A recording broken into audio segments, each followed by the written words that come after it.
Welcome to Nanak classes. दोस्तों, Nanak classes के YouTube channel पे आपका स्वागत है। आज हम आरपीएससी फर्स्ट ग्रेड 2022 का जो एग्जाम आपका एग्जाम डेट भी आपकी फिक्स हो चुकी है। कब किसका एग्जाम है आपने देख लिया होगा, मैंने टेलीग्राम पे भी आपको पूरी सूचना दे दी थी। तो आज हम स्टार्ट करते हैं करंट अफेयर्स की दुनिया में भारत के चर्चित व्यक्ति। तो भारत के चर्चित व्यक्ति में हम चर्चा करेंगे मुख्य देखो, वैसे तो कोई अंत नहीं है राजस्थान में, भारत में, हमारे देश में इतने चर्चित व्यक्ति हैं, कहीं से भी क्वेश्चन पूछा जा सकता है। लेकिन मैं टॉप के वर्तमान में चर्चित जैसे उपराष्ट्रपति, राष्ट्रपति है, इस प्रकार के क्वेश्चनों की ही चर्चा यहाँ पे पूरे तथ्य के साथ करने जा रहा हूँ। बाकी बहुत सारी वीडियो मैंने दे दी। आप आरपीएससी फर्स्ट ग्रेड नाम से प्ले लिस्ट है, जरूर ज्वाइन कीजिए। कल आज मैंने टेलीग्राम पे भी डाली है सारी प्ले लिस्टें, हमारी जो भी क्लासें आती है। तो आप निरंतर अध्ययन करें अच्छे तरीके से, आपकी मांग पर सारी क्लासें आपको कंटिन्यूज उपलब्ध करवाई जाएगी जो भी रहेगी। और ऐप के ऊपर भी लगभग क्लासें आ चुकी है, 4-5 टेस्ट रहे हैं वो आपको उपलब्ध हो जाएंगे। तो स्टार्ट करें चर्चित व्यक्तियों में। सबसे पहले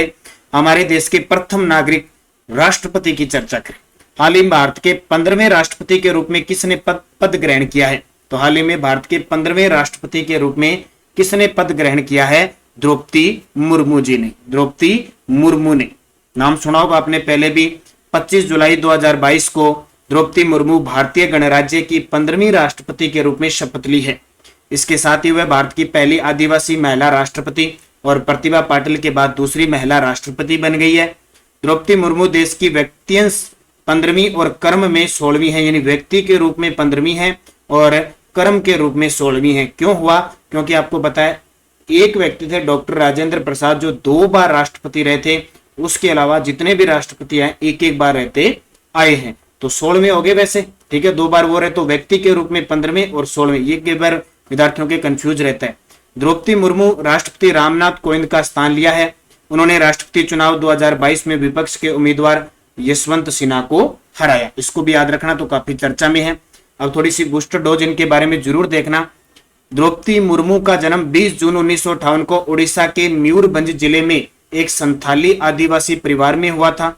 उन्होंने 1997 में राजनीति में प्रवेश करने से पहले एक स्कूल शिक्षक के रूप में शुरुआत की। उन्होंने 2015 से 2021 तक झारखंड की 9वीं राज्यपाल के रूप में कार्य किया। ये बहुत बड़ी बात है, इससे पहले राज्यपाल झारखंड की थी।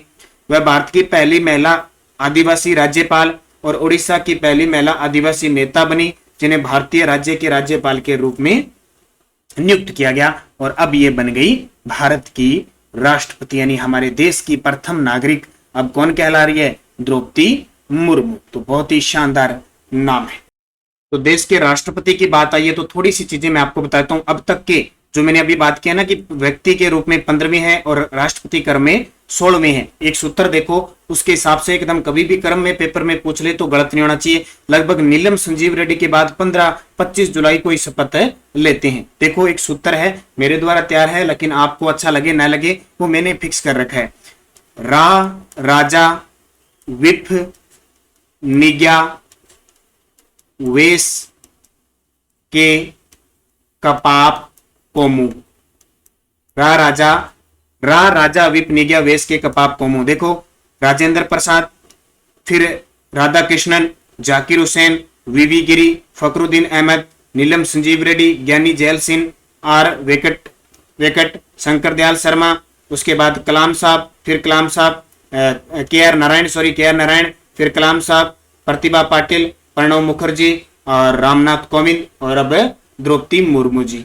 तो इतने अब तक हो गए। देखो 1 2 3 4 5 6 7 8 9 10 11 12 13 14 15, तो 15वीं होगी, ठीक है, व्यक्ति के रूप में। और ये 2 बार रहे राजा, ठीक है, राजेंद्र प्रसाद, तो ये 2 बार हो गया। तो इसको अच्छे तरीके से याद रखना है। सबसे लंबा कार्यकाल 1950 से 62 तक राजेंद्र प्रसाद का। और कई बार क्या कि अनुच्छेद भी आता है, तो एक वो बताता हूं। रासनेरी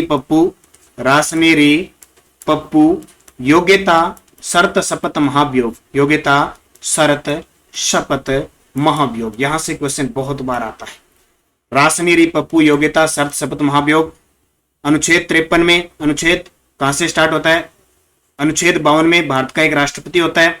शक्ति उसकी 53 में होती है, निर्वाचन उसका 54 में होता है, रीति उसकी 55 में होती है, पद उसका 56 में होता है, पुनर्निर्वाचन उसका 57 में होता है, योग्यता उसकी 58 में होती है, शर्त 59 में होती है, शपथ उसकी 60 में होती है और 61 में महाभियोग लग जाता है। तो ये राष्ट्रपति की बात आई तो मैंने थोड़ी सी बता दी।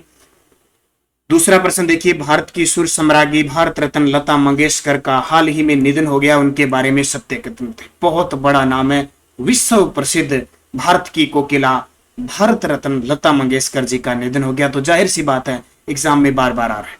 2001 में इन्हें भारत रत्न मिला, बिल्कुल। निधन 6 फरवरी 2022, भारत की स्वर कोकिला, सभी सही है। ऐसे चर्चित व्यक्तियों को याद रखना है। बाकी चर्चा में तो दुनिया रहती है, सारी चर्चा में बहुत है। भारत में आजकल जब से सोशल मीडिया डिजिटल इंडिया है ना, सारी दुनिया ही चर्चा में है, लेकिन चर्चा मुख्य मुख्य की ही करूंगा मैं। तो पुरस्कार देखो इनको कौन कौन से मिले हैं। फिल्म फेयर पुरस्कार मिल चुके हैं 1958, 62, 65, 69, 93, 94 में। राष्ट्रीय पुरस्कार मिल चुका है 1972 में, 75 में और 90 में। 1969 में पद्म भूषण, 1974 में दुनिया में सबसे अधिक गीत गाने का गिनीज बुक रिकॉर्ड। 1989 में दादा साहब फाल्के पुरस्कार, 1999 में पद्म विभूषण और 2001 में भारत का सर्वोच्च नागरिक सम्मान भारत रत्न। अब ये पद्म भूषण, दादा साहब फाल्के पुरस्कार, पद्म विभूषण और भारत रत्न, ये तो 2-3 बार एग्जाम में आ चुका है। इनको अच्छे तरीके से पढ़ लेना। अब लता मंगेशकर जी के बारे में और पूरी डिटेल। भारत की स्वर कोकिला, जन्म 28 सितंबर 1929 इंदौर मध्य प्रदेश में, निधन 6 फरवरी 2022 मुंबई के ब्रिच कैंडी अस्पताल में 92 वर्ष की आयु में। मशहूर गायिका लता मंगेशकर की याद में पहली बार शुरू किया गया लता दीनानाथ मंगेशकर पुरस्कार से प्रधानमंत्री नरेंद्र मोदी जी को सम्मानित किया गया। ये भी पॉइंट इंपॉर्टेंट है। और जयनारायण व्यास विश्वविद्यालय जो हमारे जोधपुर में है के 18वें दीक्षांत समारोह में लता मंगेशकर तथा MS स्वामीनाथन को मानद उपाधि दी गई थी। तो पूरी डिटेल आपके सामने आ गई। तीसरा प्रश्न, 17 जनवरी 2022 को कथक नर्तक पंडित बिरजू महाराज का निधन हो गया। उन्हें किस वर्ष पद्म विभूषण मिला था? यह भी बहुत बड़ा नाम है। कथक उत्तर भारत का शास्त्रीय नृत्य कथक नर्तक थे पंडित बिरजू महाराज जी। उन्हें 1986 में पद्म विभूषण मिला था। तो 17 जनवरी 2022 को लखनऊ घराने से ताल्लुक रखने वाले प्रसिद्ध कथक नर्तक पंडित बिरजू महाराज जी का निधन हुआ। 4 फरवरी 1948 को लखनऊ में इनका जन्म हुआ था। असली नाम इनका पंडित ब्रजमोहन मिश्र था। बिरजू महाराज के पिता व गुरु अच्छन महाराज, चाचा शंभू महाराज और लच्छू महाराज भी प्रसिद्ध कथक नर्तक थे। 1986 में इन्हें भारत रत्न, 1986 में इन्हें पद्म विभूषण इसके अलावा इनको संगीत नाटक अकादमी और कालिदास सम्मान से भी सम्मानित किया जा चुका है। तो बिरजू महाराज।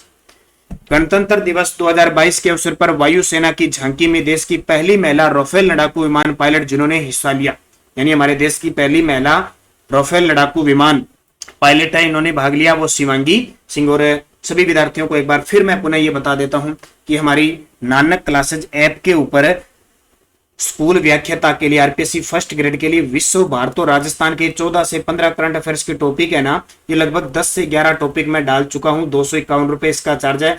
ये मॉडल पेपर के रूप में पूरा टेस्ट सीरीज है। यहाँ तो यूट्यूब पे तो जो मुख्य बातें बताई जाती है वहां आपको पूरा टेस्ट है, प्लस उस टेस्ट की PDF आप प्रिंट निकाल सकते हो, पूरे फैक्ट के साथ है। मान लो जैसे मैंने एक क्वेश्चन दे दिया, वहां पे आप इसका उत्तर करने के बाद सोल्यूशन के रूप में वहां तथ्य भी है। तो सारे विद्यार्थी जिसने ये मॉडल पेपर ज्वाइन नहीं किया जरूर कर लें, बड़ा शानदार है। जो भी विद्यार्थी अब तक इसको खरीदा है, ठीक है, बहुत शानदार तरीके से मैंने खुद इनको टेस्ट को कवर किया। जितने भी टॉपिक है, 3-4 टॉपिक हो रहे हैं, अब मैं इस अगले 5-7 दिनों में पूरे करवा दूंगा। तो जो विद्यार्थी अब तक नहीं ज्वाइन कर पाया है जरूर करें। स्पेशल करंट अफेयर्स है इसमें, विश्व, भारत और आपके जितने टॉपिक है ना, जितने भी चाहे स्वच्छता के हैं, महिला अधिकारिता के हैं, कोविड महामारी स्वच्छता पर में कोई भी है, वो सारे इसमें इंक्लूड है। तो आज ही ज्वाइन कीजिए नानक क्लासेज। वीडियो के डिस्क्रिप्शन में लिंक है, या गूगल प्ले स्टोर से नानक क्लासेज ऐप डाउनलोड कीजिए और स्कूल व्याख्याता आरपीएससी फर्स्ट ग्रेड की टेस्ट सीरीज आप जरूर लीजिए। तो देखो, गणतंत्र दिवस के अवसर पर परेड में वायुसेना की झांकी निकाली गई, जिसमें देश की पहली महिला राफेल लड़ाकू विमान पायलट शिवांगी सिंह ने हिस्सा लिया था। शिवांगी वायुसेना की झांकी का हिस्सा बनने वाली दूसरी महिला लड़ाकू विमान पायलट बनी है। पिछले साल लेफ्टिनेंट भावना कंठ वायुसेना की झांकी का हिस्सा बनने वाली देश की पहली महिला लड़ाकू विमान थी। शिवांगी सिंह 2017 में वायुसेना में शामिल हुई थी और महिला लड़ाकू विमान पायलटों के वायुसेना के दूसरे बैच का हिस्सा बनी।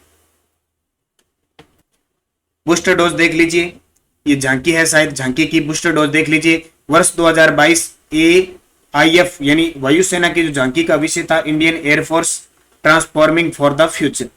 इस झांकी में अवेशा रडार और स्वदेश में विकसित हल्के लड़ाकू हेलीकॉप्टरों ने भाग लिया था। बिहार में जन्म लेने वाली शिवांगी सिंह को महिला फाइटर पायलटों के दूसरे बैच में कमीशन किया गया था। वह राफेल से पहले मिग-20 उड़ाने और गोल्डन एरो स्क्वाड्रन का हिस्सा है। 5वां प्रश्न देखिए, और राजस्थान के संदर्भ में भी तो बहुत इंपॉर्टेंट है भी राजस्थान के संदर्भ में, क्योंकि आपका जो करंट आएगा ना, हालांकि जैसे परमाणु परीक्षण है, अंतरिक्ष कार्यक्रम है, वहां से तो संघ सूची के विषय, वहां से तो प्रश्न वहां से आने हैं, लेकिन जो राजस्थान के संदर्भ में है ना, ज्यादातर राजस्थान के प्रश्न आएंगे। तो जगदीप धनखड़ जी ने भारत के कितने उपराष्ट्रपति यानी कितवें उपराष्ट्रपति के रूप में पद संभाला है? तो 14वें। कौन से कितवें नंबर के थे जगदीप धनखड़ जी, इन्होंने पद संभाला है? तो 14वें नंबर के थे। तो याद रखना, अभी बने हैं जगदीप धनखड़ जी। तो देखिए 6 अगस्त 2022 को, कब? 6 अगस्त 2022 को राष्ट्रीय जनतांत्रिक गठबंधन एनडीए के उम्मीदवार जगदीप धनखड़ भारत के 12वें उपराष्ट्रपति चुने गए हैं। उपराष्ट्रपति चुनाव 2022 में उन्होंने यूपी उम्मीदवार मार्गरेट आल्वा को हराया। ये भी देखो 2012 से 14 तक हमारे राजस्थान की राज्यपाल रह चुकी है। चुनाव में जगदीप धनखड़ को 528 मत प्राप्त हुए, जबकि मार्गरेट आल्वा को 182 वोट हुए। देखो, हो सकता है अगर एग्जामिनर कठिनाई से पूछे तो ये पॉइंट राष्ट्रपति उपराष्ट्रपति वाले पूछ सकता है। जगदीप धनखड़ 11 अगस्त 2022 को उपराष्ट्रपति पद की शपथ ली। तारीख भी पूछी जा सकती है कि उपराष्ट्रपति ने शपथ कब ली? 11 अगस्त 2022 को। तो अब देखिए पूरी और डिटेल देख लेते हैं। जगदीप धनखड़ का जन्म 18 मई 1951 राजस्थान के झुंझुनू में हुआ। उन्होंने अपनी शुरुआती पढ़ाई सैनिक स्कूल चित्तौड़गढ़ से की। जगदीप धनखड़ राजस्थान के प्रभावशाली जाट समुदाय से ताल्लुक रखते हैं और वे 1989 से 91 के झुंझुनू से जनता दल की ओर से लोकसभा सांसद रहे। वीपी सिंह और चंद्रशेखर की सरकार में मंत्री भी रहे। 1991 में जनता दल छोड़कर कांग्रेस में शामिल हुए थे और 1993 में वह अजमेर के किशनगढ़ से विधायक बने थे और 2003 में वापस से बीजेपी में शामिल हो गए। 30 जुलाई 2019 को धनखड़ को पश्चिम बंगाल का राज्यपाल नियुक्त किया गया और अक्सर ममता बनर्जी और जगदीप धनखड़ के बीच समस्या चलती थी। तो अब हमारे देश के उपराष्ट्रपति बन चुके हैं, तो इसलिए ओहदा इनका और बड़ा हो चुका है, क्योंकि हमारे देश के अंदर राष्ट्रपति के बाद फिर उपराष्ट्रपति आते हैं और उपराष्ट्रपति राज्यसभा के पदेन सभापति होते हैं, ये भी आपको पता होगा। जगदीप धनखड़ भारत के उपराष्ट्रपति बनने वाले राजस्थान के दूसरे नेता है। क्यों? क्योंकि जगदीप धनखड़ से पहले भैरव सिंह शेखावत इस पद पर निर्वाचित हुए थे। राजस्थान के दूसरे, यानी भैरव सिंह के बाद दूसरे नेता है। भैरव सिंह शेखावत 11वें उपराष्ट्रपति के तौर पर 2002 से लेकर 2007 तक पदभार संभाला था। तो अब स्थिति देखो वर्तमान में क्या होगी।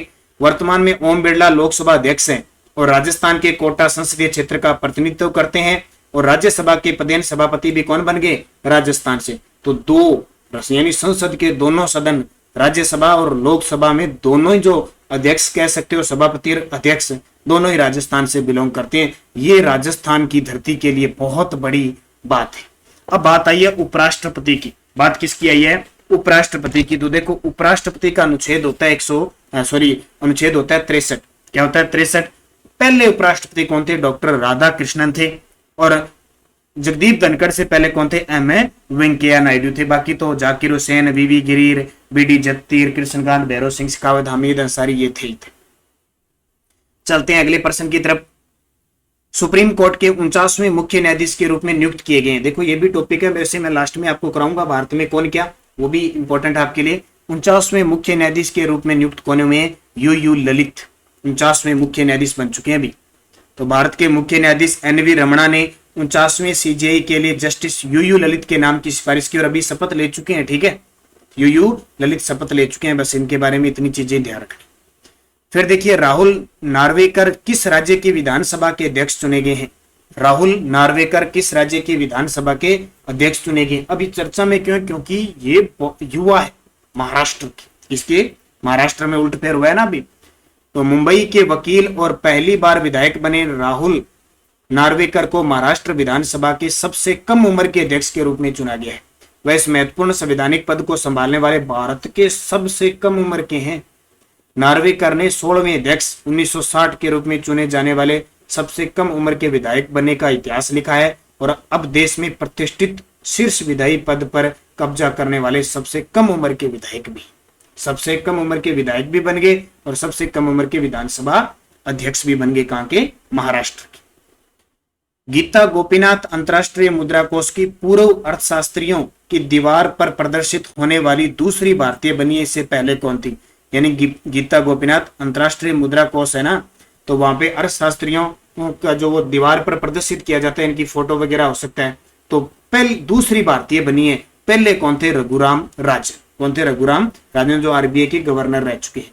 तो भारत में जन्मी गीता गोपीनाथ अंतर्राष्ट्रीय मुद्रा कोष की पूर्व मुख्य अर्थशास्त्रियों की दीवार पर प्रदर्शित होने वाली पहली महिला व दूसरी भारतीय बन गई। यानी अर्थशास्त्रियों की वहां पे दीवार पे प्रदर्शनी होती है। पहले कौन थे? रघुराम राजन, जो 2003 से 6 के बीच आईएमएफ के अर्थशास्त्री और अनुसंधान निदेशक थे। गरीबों के मसीहा व 1 रुपए वाले डॉक्टर के नाम से प्रसिद्ध सुशोभन बंदोपाध्याय का हाल ही में निधन हो गया। उन्हें पद्मश्री किस वर्ष मिला? बहुत बड़ी बात है, गरीबों के मसीहा और 1 रुपए में इलाज करने वाले, तो इन्हें 2020 में पद्मश्री मिला था। तो देखिए 26 जुलाई 2022 को गरीबों के मसीहा और 1 रुपए वाले डॉक्टर के नाम से प्रसिद्ध पद्मश्री डॉक्टर सुशोभन बंदोपाध्याय का कोलकाता में निधन हो गया। वर्ष 2020 में उन्हें पद्मश्री पुरस्कार से सम्मानित किया गया था। डॉक्टर सुशोभन पिछले 57 वर्षों से पश्चिम बंगाल के बोलपुरा में 1 रुपए फीस लेकर गरीबों का इलाज कर रहे थे। सबसे अधिक रोगियों का इलाज करने के लिए इसी वर्ष उनका नाम Guinness book of world record में दर्ज किया गया था। वे बोलपुर से पूर्व विधायक भी रह चुके हैं। तो बहुत सारे लोग ऐसे भी हैं, सेवा भाव रखने वाले भी हैं, ऐसे लोग बहुत ऐसे, हालांकि कुछ लोग बहुत ही घटिया किस्म के भी होते हैं, लेकिन अच्छे लोग भी होते हैं। ऐसे लोग जिन्होंने 1 रुपए वाले डॉक्टर के नाम से प्रसिद्ध है। भारत के महान न्यायवादी के वेणुगोपाल के कार्यकाल का 3 महीने के लिए बढ़ाया गया है। इनके बारे में सत्य कथन बताइए। तो ये सारे चर्चा में भारत के महान न्यायवादी के वेणुगोपाल का कार्यकाल 3 महीने के लिए बढ़ाया था। तो देखो वे भारत के 15वें महान न्यायवादी के रूप में नियुक्त हुए हैं। 1979 से 80 तक भारत के अतिरिक्त सॉलिसिटर जनरल रहे। 2002 में इन्हें पद्म भूषण और 2015 में इन्हें पद्म विभूषण से सम्मानित किया जा चुका है। तो उपयुक्त सभी सत्य है, ठीक है, याद रखना। अगला, भारतीय अर्थशास्त्री जिन्हें विश्व बैंक का मुख्य अर्थशास्त्री नियुक्त किया गया है।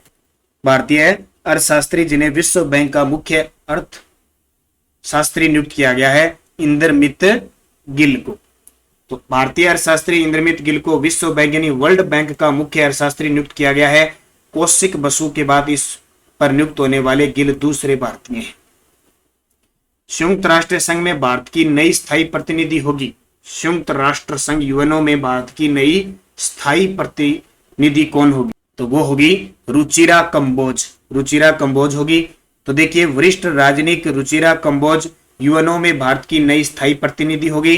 रुचिरा कंबोज ने इस पद पर टीएस कृष्णमूर्ति का स्थान लिया है। किसका? टीएस कृष्णमूर्ति थे पहले, अब कौन हो गई? रुचिरा कंबोज। तो ये बहुत चर्चा में इस प्रकार के क्वेश्चन रहते हैं। मनु भंडारी हिंदी के मशहूर लेखिका और कथाकार मनु भंडारी का 15 नवंबर 2021 को निधन हो गया। इनका जन्म किस राज्य में हुआ था? मनु भंडारी हिंदी की मशहूर लेखिका थी। इनका निधन हुआ 15 नवंबर 2021 को। इनका जो जन्म हुआ था वो मध्य प्रदेश के अंदर हुआ था। तो मनु भंडारी मध्य प्रदेश में जन्म। प्रमुख रचना महाभोज आपका बंटी, नाटक यही सच है, इस पर रजनीगंधा नामक फिल्म भी बनी थी।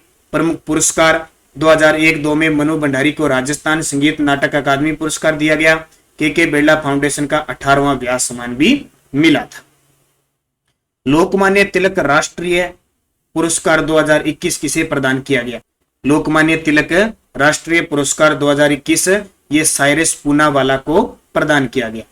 तो पुणे स्थित वैक्सीन निर्माता सीरम इंस्टीट्यूट ऑफ इंडिया के अध्यक्ष डॉक्टर साइरस पूनावाला को 2021 के लिए लोकमान्य तिलक राष्ट्रीय पुरस्कार के लिए चुना गया है। और मैं आपको सभी को बता देता हूं, जो आपके टॉपिक है ना महामारी व स्वच्छता प्रबंधन, उसका मैंने महामारी स्वच्छता प्रबंधन जो टॉपिक है उस पर मैंने हमारे ऐप के ऊपर नानक क्लासेज ऐप पर जिसने ले रखा है उस पर मैंने जितने भी क्वेश्चन बनते हैं तब जब से लेकर, क्योंकि महामारी यानी जो ये मेन महामारी कौन सी है, ये आपका मेन कोविड-19 है, ठीक है। वैसे छोटे मोटे और होते हैं लेकिन सबसे ज्यादा जो फोकस है वो किसका है? मेन है महामारी कोविड का। कोविड जहां से शुरू हुआ लास्ट तक कौन सी वैक्सीन क्या बनी उसके सारे पर्सन बना के डाल दिए। और उसकी पीडीएफ भी है। तो जो विद्यार्थी अब तक हमारे नानक क्लासेज ऐप को डाउनलोड नहीं कर पाया है, अब लेके उठे। इसलिए मैं आपको ये नहीं कह रहा कि आप सारे ले, लेकिन आपकी इच्छा होनी चाहिए, क्योंकि मैं वहां पे लगातार, क्योंकि यहाँ मैं वीडियो नहीं दे पाता हूँ, बड़ी मुश्किल से ये वीडियो स्टार्ट किए, लेकिन वहां हम टेस्ट डाल रहे हैं। तो सीरम इंस्टीट्यूट ऑफ इंडिया ने कोरोना महामारी के दौरान कोविशील्ड वैक्सीन बनाकर लोगों को इस महामारी से बचाया था।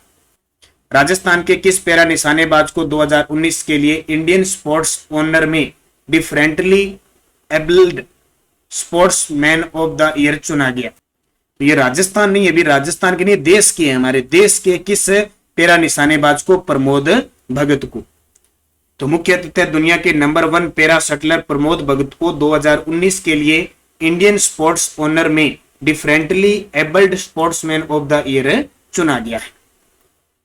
निम्न में से असत्य कथन चुनो। असत्य, सिरिसा बांदला अंतरिक्ष में जाने वाली तीसरी महिला बनेगी। यह प्रश्न वीडियो प्री में आ चुका है। कर्णम महिलेश्वरी दिल्ली खेल विश्वविद्यालय की पहली कुलपति बनी है। एंटोनियो गुतेरेज संयुक्त राष्ट्र द्वारा महासचिव पद के लिए पुनः चुन लिए गए हैं। उपयुक्त सभी सत्य हैं। तो सिरिसा बांदला रिचर्ड ब्रैनसन की स्पेशल कंपनी वर्जिन गैलेक्टिकल के अंतरिक्ष यान से 11 जुलाई को अंतरिक्ष की सैर के लिए गई। कर्णम महिलेश्वरी, दिल्ली सरकार ने पूर्व ओलंपिक पदक विजेता कर्णम महिलेश्वरी को दिल्ली विश्वविद्यालय की पहली कुलपति नियुक्त किया। नोट, कर्णम ओलंपिक में पदक जीतने वाली भारतीय महिला भारोत्तोलन है, पहली है। एंटोनियो गुतेरेज संयुक्त राष्ट्र संघ द्वारा 18 जून 2021 को एंटोनियो गुतेरेज को फिर से महासचिव के पद के लिए चुना लिया है। और नोट, एंटोनियो गुतेरेज का दूसरा कार्यकाल जनवरी 2022 से हो गया। ठीक है, जनवरी 2022 से शुरू हो गया। तो ये सारे इंपॉर्टेंट है आपके। वंदना कटारिया को किस राज्य में अभियान बेटी बचाओ बेटी पढ़ाओ अभियान और महिला सशक्तिकरण अभियान का ब्रांड एम्बेसडर बनाया है? यानी वंदना कटारिया को किस राज्य ने बेटी बचाओ बेटी पढ़ाओ अभियान और महिला सशक्तिकरण अभियान का ब्रांड एम्बेसडर बनाया? तो ये किसने बनाया है? उत्तराखंड।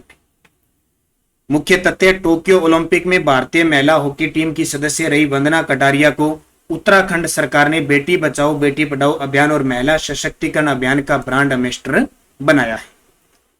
निम्न कथन पर विचार कीजिए। ओएनजीसी की चेयरपर्सन अलका मित्तल है, बिल्कुल।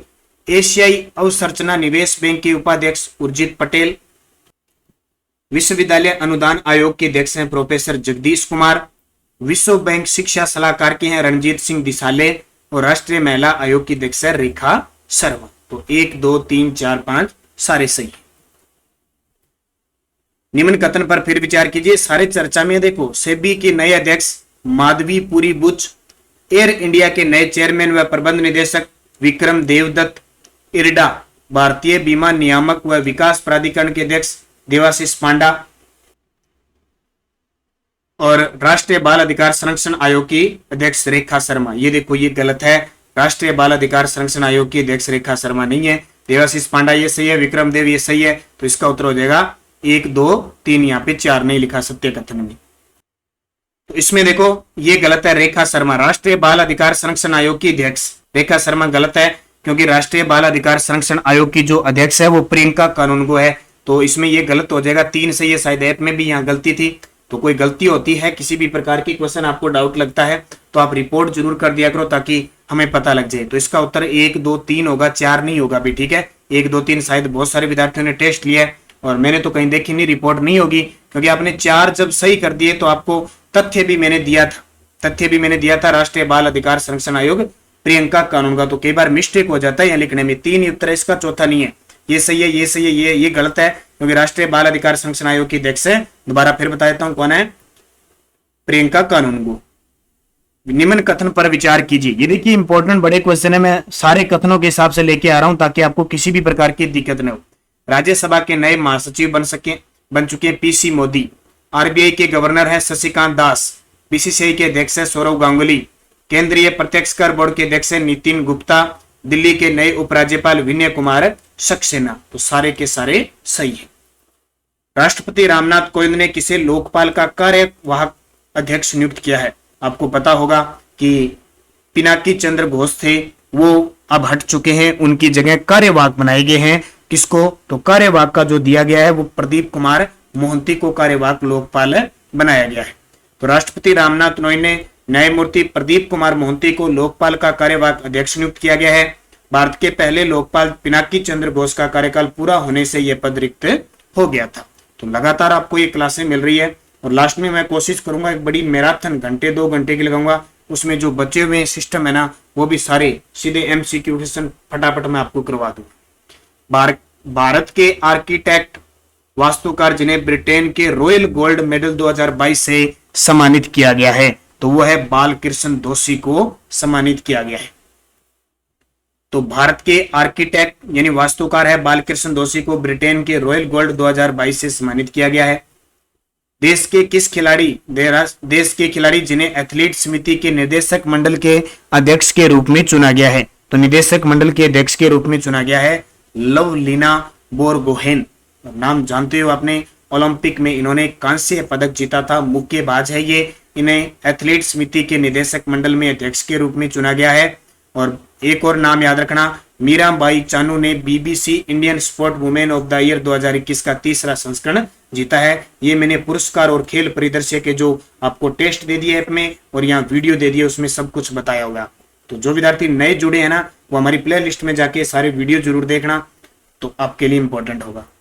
इसरो के नए चेयरमैन कौन बने हैं, तो इसरो के जो नए चेयरमैन कौन बने हैं, तो इसरो के नए चेयरमैन S सोमनाथ बने हैं। कौन है? S सोमनाथ। किसका स्थान लिया? के सिवान का। तो S सोमनाथ तो बने इसरो के नए चेयरमैन। और DRDO के, ये स्टार लगाना भी ताजा है, अभी ये भी बहुत बार आ गया। DRDO के नए अध्यक्ष बन गए डॉक्टर समीर कामत। और डॉक्टर समीर कामत DRDO के वर्तमान अध्यक्ष G सतीश रेड्डी का जगह ली है। हाल ही में UPSC के नए अध्यक्ष, देखो चर्चित व्यक्ति में ऐसे प्रश्न आएंगे आपको सारे, चर्चित व्यक्ति में जितने सारे आपको यही प्रश्न मिलेंगे। तो जो UPSC के नए अध्यक्ष बने हैं वो बने हैं कौन? मनोज सोनी। UPSC, ठीक है, जैसे राज्यों में RPSC अपने आप का जो पेपर करवा रही है। तो UPSC संघ लोक सेवा आयोग के नए अध्यक्ष मनोज सोनी। 21वें विधि आयोग के अध्यक्ष बलवीर सिंह चौहान है। 7वें वेतन आयोग के अध्यक्ष अशोक कुमार माथुर।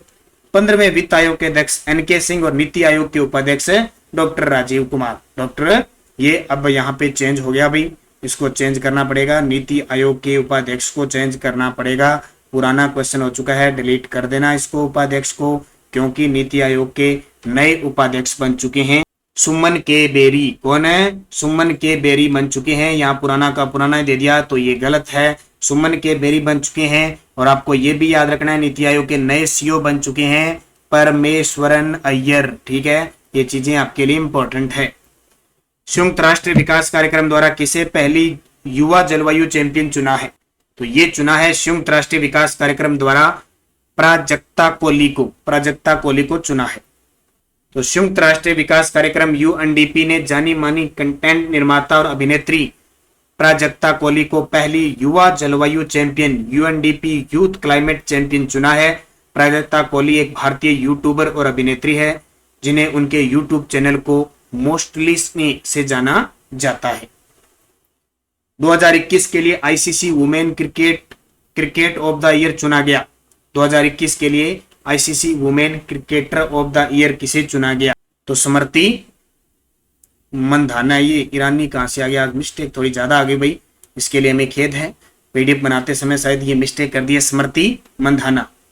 तो मुख्य तथ्य देखिए, भारतीय महिला क्रिकेट टीम की ओपनर स्मृति मंधाना को 2021 के लिए ICC women's cricket of the year चुना गया है। स्मृति मंधाना को अपने कैरियर में दूसरी बार साल का सर्वश्रेष्ठ महिला क्रिकेटर चुना गया है। भारत के पूर्व मुख्य न्यायाधीश रमेश चंद्र लाहोटी का निधन हो गया। वो सुप्रीम कोर्ट के कौन से मुख्य न्यायाधीश थे?